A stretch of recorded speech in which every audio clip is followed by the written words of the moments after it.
What would you do if the one person you trusted more than life itself was the architect of your ruin? I remember the cold glow of her phone screen at 2 a.m., the light painting a ghostly smile on her face as she slept. It was a Tuesday, the air in our Chicago apartment thick with the silence of 1,000 unspoken words. She'd been distant for months, a stranger wearing my wife's face. That night I saw a text preview from a name I didn't recognize, still thinking about last night. Hey, you're intoxicating. The floor fell out from under me. The woman I loved, the life we built, it was all a lie, and the proof was glowing just inches from my face. If you genuinely enjoy our stories, please subscribe to the channel, tell us where you're from, and what time it is right now. It's always fascinating to know how far our story flows. The humiliation was a physical thing, a hot shame that crawled up my neck every time she'd laugh at a text or take a call in the other room. Her name was Sarah.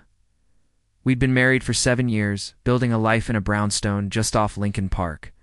I thought we were happy, but her behavior had grown strange. Late nights she claimed were for work. Receipts from expensive dinners for two at Gibson S Bar and Steakhouse on Rush Street, a place we hadn't been together in years.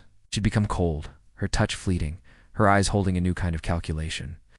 When I'd ask if everything was okay, she'd turn it on me. "You're being paranoid, James. Can't you just be happy for me? My career's taking off." She was a master of manipulation, making me feel like the crazy one. Her and him, Mark, I learned his name was from a credit card statement. They felt untouchable, apt in their own smug world of deceit. The breaking point came on a rainy Thursday.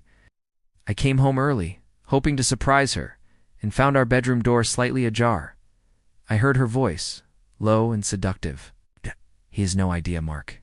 He's so predictable. He trusts me completely." Then she laughed. A sound that once felt like home now felt like a shard of glass in my gut.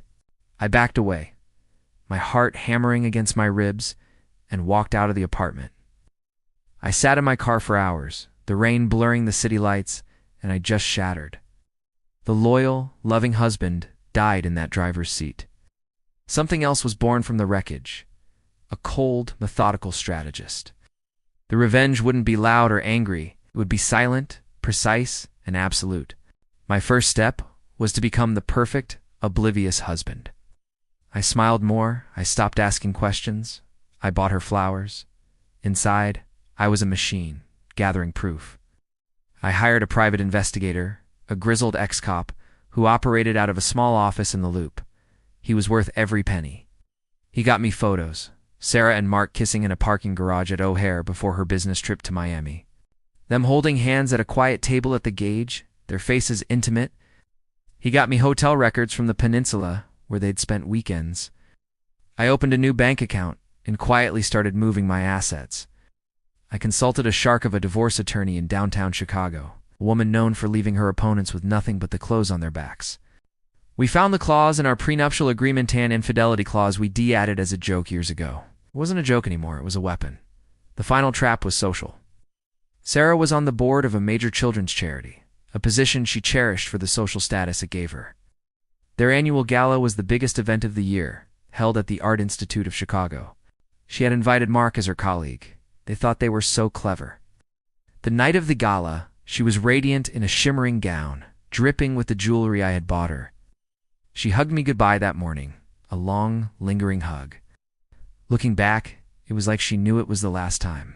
As she stood on stage that night, giving a speech about family values and integrity, my attorney was serving her with divorce papers at the table where her parents sat.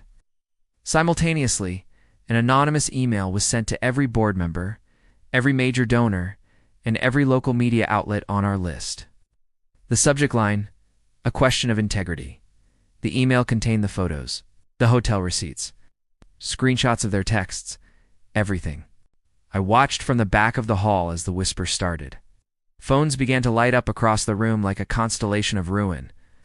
I saw Sarah's face falter, her confident smile dissolving into confusion, then panic. Her father, a man I had respected, looked at me from across the room, his face a mask of fury and shame.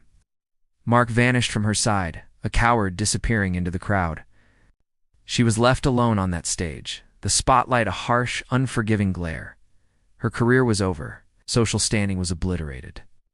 The infidelity clause in the prenup meant she walked away with nothing, no house, no savings, no alimony.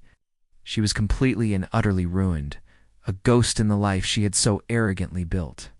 I never saw her again after that night. Sometimes late at night, I walk by our old brownstone. The lights are off, the windows are dark, and a for sale sign is hammered into the lawn. The silence is the only thing left,